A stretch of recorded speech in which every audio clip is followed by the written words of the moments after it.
బాపు father story super ఉంది cinema అయితే. అది హైలైట్ ఏంటంటే కరీంనగర్ పర్సనే అనుకుంటా డైరెక్టర్. ఎట్లా తీసిందంట సినిమా అసలు మామూలుగా లేదు. అసలు సినిమా చూసినట్టు లేదు. ఇంటికాడ ఉండి మన దానిలో మన దగ్గర జరిగేటి ఎట్లా ఉన్నాయో యాజ్ ఇట్ ఈజ్ తీసాడు. ప్రతి సీను కూడా సేమ్ టు సేమ్ ప్రతిది కూడా మనకు అది ఒక సినిమా అవుతున్న ఫీలింగ్ అవుతుంది. మన దగ్గరనే మన చుట్టుపక్కలనే జరుగుతుంది అన్నట్టు అనిపిస్తుంది ఒక సినిమా చూసినంత వరకు. సూపర్ తీసాడు. కరీంనగర్ చుట్టుపక్కల తీసాడు మళ్ళీ. కానీ సూపర్ ఉంది ఈ సినిమా. చాలా అంటే చాలా ఉంది. మంచి కంటెంట్, అలాంటి మంచి స్టోరీ అది. ఎన్నో పనికిమాల సినిమాలు ఉంటాయి కానీ ఇట్లాంటి స్టోరీ చూస్తే భలే అనిపిస్తుంది. ఆ ఎమోషన్స్ ప్రతిదీ కూడా చిన్నవి కూడా మిస్ కానియలే.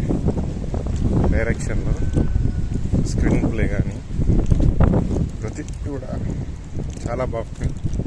యాక్చువల్లీ సినిమాల గురించి రివ్యూ అనేది వీడియోస్ ఇవ్వని యాక్చువల్ అది చూసినాక డాడీ చెప్పిండు అన్నట్టు. ఫస్ట్ మా డాడీ చూసినాక నాకు చెప్పిండు అన్నట్టు. సినిమా చూసిన ఏడ్చిండ్రా. ఆల్మోస్ట్ నా లైఫ్ లెక్కన ఉంది అది. అసలుకి మా డాడీ అట్లా ఎప్పుడు అంత ఎమోషనల్ కాడు. కొన్ని మూవీస్కి హార్ట్ టచింగ్ ఉంటే తప్ప అదే అంతగానో మేము దాన్ని చూసినాక నిన్న చూసిన సూపర్ ఉంది సినిమా. No words. ఇలాంటి సినిమాలకు నేషనల్ అవార్డ్స్ ఇస్తే చాలా మంచిది. చిత్త సినిమాలను కేటగిరీలు అలా తీసుకుంటారు కానీ ఇలాంటి వాటికి రానివ్వరు. అదే ఉంటుంది.